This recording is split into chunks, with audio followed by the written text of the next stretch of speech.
네, 당장 다음 주부터인데요. 이재명 대표 재판이 줄줄이 재개될 것으로 보입니다. 위례 대장동 의혹 첫 재판은 6일에 진행될 예정이고 공직선거법 위반 혐의 재판도 13일에 다시 열리게 되는데 정혁준 변호사님, 그러면은 여기에 백현동과 대북 송금 의혹으로 기소가 된다면 최대 주 3회 재판을 피할 수 없다 이런 얘기까지 나오는데요.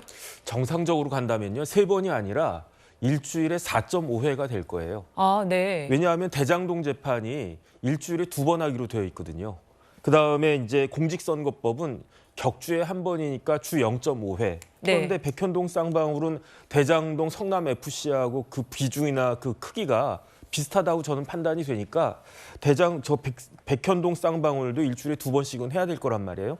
그러면은 다 더하면 4.5회인데 대장동 관련된 재판이 이제 기소가 3월 22일에 됐었는데 6개월 동안 공판이 한 번도 진행이 되지가 않았어요. 그래서 원래대로 하면은 9월 15일 그다음에 9월 19일에 연속으로 일주일에 2번씩 하기로 되어 있었는데 단식으로 인해서 연기가 된 거 아니겠습니까? 네. 그런데 이제 10월 6일부터 본격적으로 시작이 되니까 제가 봤을 때 10월 6일, 10월 10일 대장동 재판 계속 이어질 것 같고요.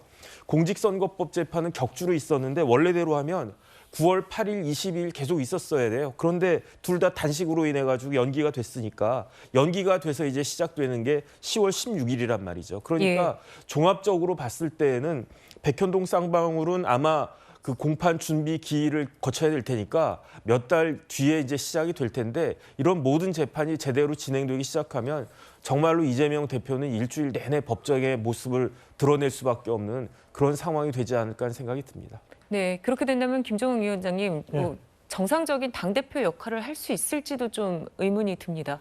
저는 그렇게 생각합니다만 민주당에서는 뭐 어떻게 해서든지 방어하려는 그런 입장이잖아요.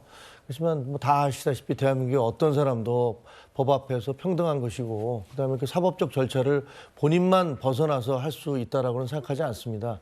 뭐 글쎄요, 저것도 방탄을 할 수는 없는 거 아니겠습니까? 검찰 수사야 뭐 방탄을 어떻게 할 수 있겠지만 법원 재판까지 방탄을 할 수는 없을 테니까 아마 민주당도 지금 그렇게 마냥 즐거워할 수만은 없는 그런 상황이 아닐까 싶습니다. 네, 자 이재명 대표의 영장 기각으로 민주당에서는요 한동훈 법무장관의 파면까지 촉구하고 나서고 있습니다.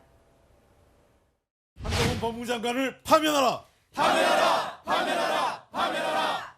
이번 일에 대해서 반드시 대통령께서는 사과를 해야 됩니다.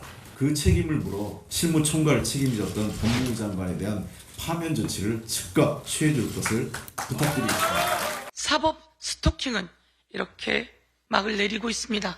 윤석열 대통령은 한동훈 법무부 장관 그리고 이원석 검찰총장 파면해야 된다.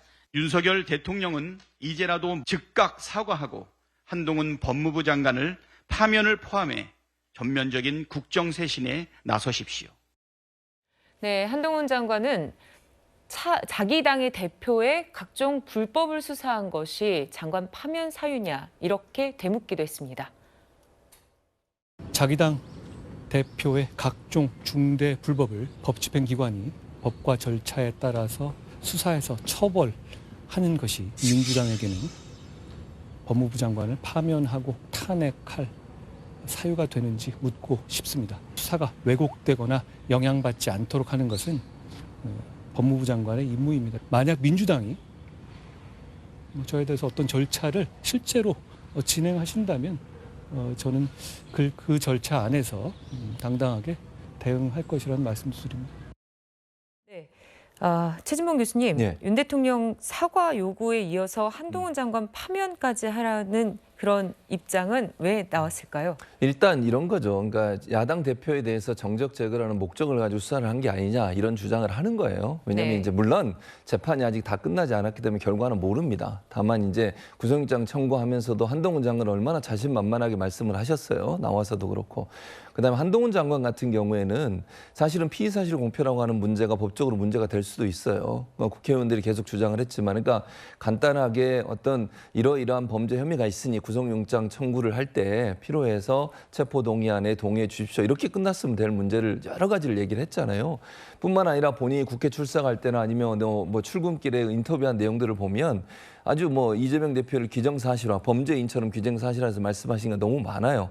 그런 부분은 본인이 법무부 장관이잖아요. 수사의 내용을 왜 뭐 모르겠어요. 어떤 뭐 얼마나 자세히 알고 있는지 제가 잘 모르겠는데 마치 검찰총장처럼 수사의 내용들을 너무 속속들이 알고 있는 것도 저는 상당히 큰 문제라고 생각해요.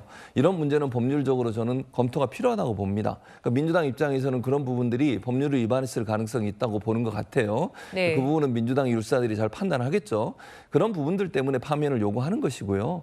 그다음에 이제 대통령의 사과는 사실 이재명 대표가 되고 나서부터 지금까지 사실은 이재명 대표가 대통령이 당선되시기 전부터 검찰 수사는 계속됐어요. 2년 정도 수사가 진행됐는데 결론적으로 얘기하면 물론 지난번 대장동 사건 같은 경우 국회에서 표결에 찬성이 안 나와서 부족해서 결국 구속영장이 기각이 됐지 아예 통과가 안 됐지만 이번에 이제 법원에서 판단을 한번 받아봤는데 거기서 기각된 거에 대해서 일정 부분 책임을 져야 되지 않냐 정치적으로 그런 의도라고 생각해요. 그러니까 민주당 입장에서 봤을 때는 정적 제거라는 목표를 가지고서 검찰이 무리하게 수사를 하지 않았냐 이런 주장을 하고 있는 것이고 한동훈 장관 관련해서는 아까도 말씀드렸지만 여러 가지 논란이 되고 있는 피의사실 공표 문제 이런 문제는 법적으로 검토가 필요한 부분이라고 생각을 합니다. 네.